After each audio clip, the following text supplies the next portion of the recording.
ঈদ মুবারক প্রিয় দর্শক। সিনেমা নিয়ে কথা বলবার জন্য আজকে আপনাদের ভিডিওটি উপহার দিচ্ছি। অত্যন্ত কিছু স্পর্শকাতর সাবজেক্ট আমাদের সামনে হাজির হয়েছে। দেখেন, একটা সিনেমা মুক্তি পেল, রকস্টার। এই সিনেমাটা ঈদের দিন মুক্তি পাওয়ার পরের শো থেকে রিভিউ শুরু হলো এবং রিভিউতে ম্যাক্সিমাম নেগেটিভ রিভিউ। মানুষজন খারাপ কি বলছে সেটা সোশ্যাল মিডিয়াতে ব্যাপকভাবে প্রচার করা হচ্ছে। পাশাপাশি যখন প্রযোজনা সংস্থা বা এই ছবির সংশ্লিষ্টদের বোধ উদয় হলো যে এক পক্ষ বা কোনো পক্ষ এই শত্রুতার সাথে জড়িত, তখন তারা তাদের মতো করে আবার তাদের মিডিয়াগুলোকে ব্যবহার করে আরেক রকম রিভিউ দেওয়া শুরু করলো। মিশ্র রিভিউর রকস্টার। মিশ্র এই রিভিউ যেটা হয় সেটা হচ্ছে দর্শককে কনফিউজড করে তোলে। যে দর্শক মাত্র কোরবানি শেষ করে আজকে থেকে হলে ছবি নিয়ে ঝাঁপিয়ে পড়ার কথা, সে দর্শক মোটামুটি এই সমস্ত রিভিউ শুনে বিভ্রান্ত হয়ে গেল। এটা আমাদের সিনেমার জন্য ব্যাড প্র্যাকটিস। রিভিউ এত আগে নেগেটিভলি বলা মানে একটি সিনেমাকে খুন করে ফেলা। একটি সিনেমাকে খুন করা না, একজন তারকাকে ডাউন করে ফেলা, বড় তারকাকে, এবং বলা যায় যে সর্বোচ্চ তারকাকে, তার ইমেজকে ডাউন করার জন্য এই রিভিউগুলো আনএক্সপেক্টেড। এখন প্রশ্ন হচ্ছে যে রিভিউ কেন হলো এবং এর সত্যতা কি, আসল ঘটনাটা কি। তো আমি আসল ঘটনাটার বলি আমার দৃষ্টিকোণ থেকে। রকস্টার যে নির্মাণ করেছে সে সময়ের চেয়ে অনেক অ্যাডভান্স, অত্যন্ত সুন্দর একটা মেকিং এবং ডিরেক্টোরিয়াল যে ফাংশনগুলো থাকে, সাউন্ড থেকে শুরু করে একটি ছবিতে যা যা ভালো লাগার উপকরণ থাকে, ফ্রেমিং থেকে শুরু করে সবকিছুই অসাধারণ।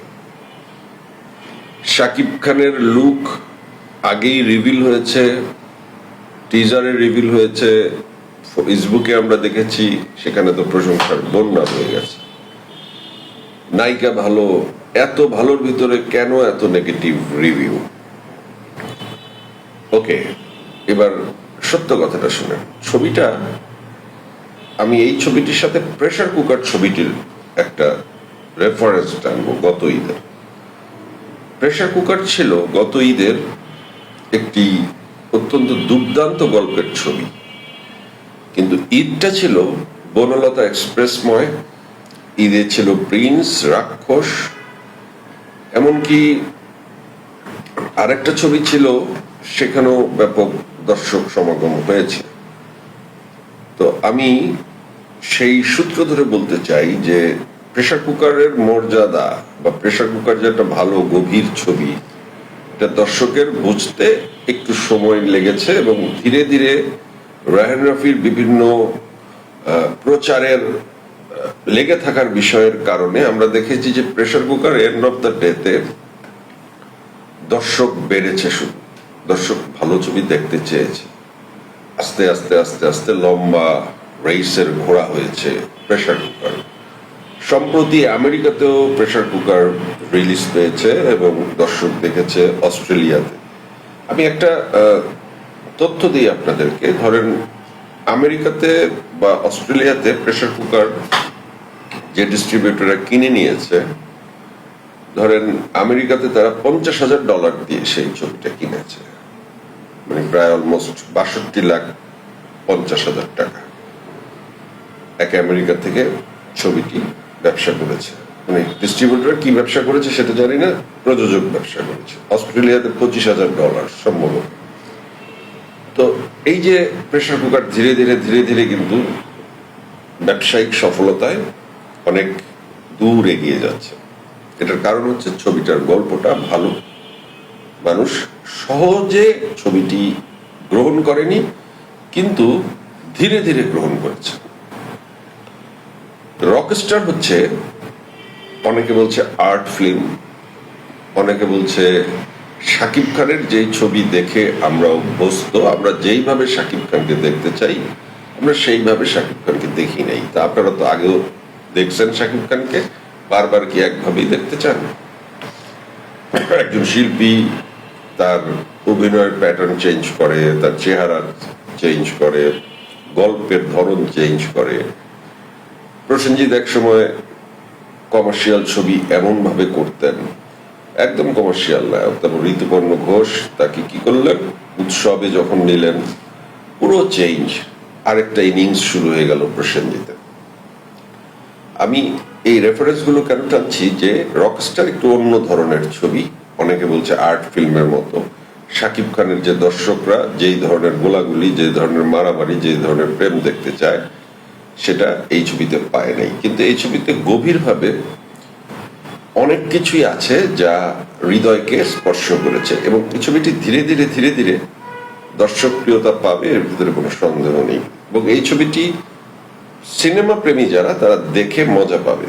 এবং এই ছবিটি শাকিব খানের সেই গোলাগুলির দর্শক ছাড়াও যে ছবির বনলতা এক্সপ্রেসের যে দর্শকরা, তারা এই ছবিটি দেখে অনেক বেশি আনন্দ পাবেন। তার মানে এই ছবিটি তার একটি নতুন সিগনেচার নিয়েই মুক্তি পেয়েছে। ছবিটিকে ছবির মতো চলতে দিন, আপনারা দেখেন।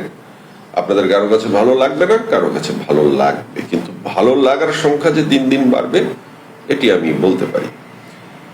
সাকিবিয়ানদেরকে আমি বলি যে আমরা অনেক পাওয়ারফুল মনে করি সাকিবিয়ানদেরকে, এবং তারা পাওয়ারফুলি, তাদের তারকাকে তারা অনেক ভালোবাসে। এই যে নেগেটিভ রিভিউগুলি হচ্ছে, এরা কারা করছে? আপনাদের কাজ কি? আপনারা তাদের প্রতিহত করতে পারছেন না কেন? বা আপনারা আরো বেশি বেশি এই ছবিটা দেখতে হলে যাচ্ছেন না কেন? জোটবদ্ধ হচ্ছেন না কেন? যখন একটা ভিন্ন ধারার ছবি মুক্তি পেল, আপনাদের তো আরো একত্রিত হওয়া উচিত। আপনারা এখন যদি পাওয়ারফুল না হন, আপনাদের পাওয়ার শো না করেন, ছবিকে যদি হিট না করেন, তাহলে সাকিবিয়ানদের মূল্য কি কারণে থাকবে? সাকিবিয়ানরা যদি ছবি হিট না করাতে পারে, ছবি তো ভালো ছবি, ছবি হিট করানোর দায়িত্ব কিন্তু আপনাদের। আপনাদের দেখতে হবে ছবি, ছবির মধ্যে সব কিছু আছে। একটি নতুন ধারার ছবি, নতুন গল্পের ছবি, অনেক টাচি একটি ছবি। হ্যাঁ, ছবির সমালোচনা সব ছবি নিয়ে করা যায়। আপনি কোন ছবিটা সমালোচনার ঊর্ধ্বে? কোন ছবি তো সমালোচনার ঊর্ধ্বে না। কিন্তু আমি মনে হয় যে আপনারা সাকিবিয়ানরা যদি অ্যালার্ট না হন, যদি শক্তিশালী সংঘবদ্ধ না হন, তাহলে আপনাদের জন্য অত্যন্ত খারাপ দিন অপেক্ষা করছে। কারণ দেখেন, মহানায়ক উত্তম কুমারকে নিয়ে সত্যজিৎ রায় নায়ক ছবি বানিয়েছিলেন। আপনারা কি দেখেছেন? না দেখে থাকলে দেখে থাকবেন। নায়ক ছবি হচ্ছে একজন সুপারস্টারের জীবন নিয়ে ওই সময়ের নির্মিত একটি ছবি। সত্যজিৎ রায় তার পরিচিত শিল্পীর বাইরে গিয়ে উত্তম কুমারকে নিয়ে প্রথম ছবিটি বানালেন নায়ক। শর্মিলী ঠাকুর ছিলেন একজন ট্রেনের যাত্রী, যে ট্রেনে করে উত্তম কুমার যাচ্ছিলেন একটি অ্যাওয়ার্ড অনুষ্ঠানে। সেখানে শর্মিলী ঠাকুরের সাথে তার অনেক গভীরভাবে পরিচয় হয়ে যায় একটি জার্নিতে। সেখানে শর্মিলী ঠাকুর তার একটি ইন্টারভিউ নেন, অনেক কথা বলেন, সেই ইন্টারভিউটা সে শেষ করেন। কিন্তু শেষ দৃশ্যে আগে ইন্টারভিউ সেই পাতাগুলো সে ছিঁড়ে ফেলে। ছিঁড়ে ফেলে কেন? কারণ ওই মহানায়কের জন্য তার মায়া লাগে। তার মনে হয় যে ইন্টারভিউটা ছাপা হলে মহানায়ক তাকে যে প্রাণ খুলে কথাগুলো বলেছে, এটা দর্শক জেনে গেলে, সবাই জেনে গেলে তার ক্যারিয়ার ক্ষতিগ্রস্ত হবে। কিংবা এক ধরনের ভালোবাসা তৈরি হয় যেটা সে তার হৃদয়ের একান্ত গোপনে রাখতে চায়। সেখানে উত্তম কুমারের একটা ডাইরেক্ট ডায়লগ আছে, সেই ডায়লগটি খুবই ইম্পর্টেন্ট। আপনারা ডায়লগটি মন দিয়ে শুনুন। শর্মিলী ঠাকুর বলেছিল যে আপনার সাথে কি আমার তুলনা হয়? আমি হচ্ছি ট্রামে বাসে চলা একজন সাধারণ মানুষ, আপনি হচ্ছেন আকাশের তারা।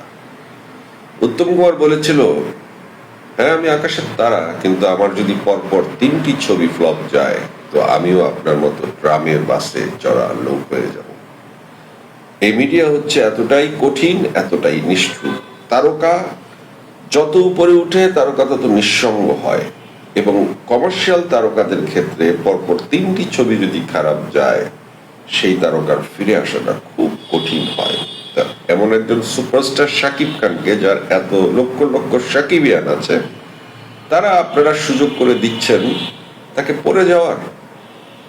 আজকে যদি প্রিন্স ফ্লপ খেলো, কি কারণে খেলো? নির্মাতার গাফিলতির কারণে।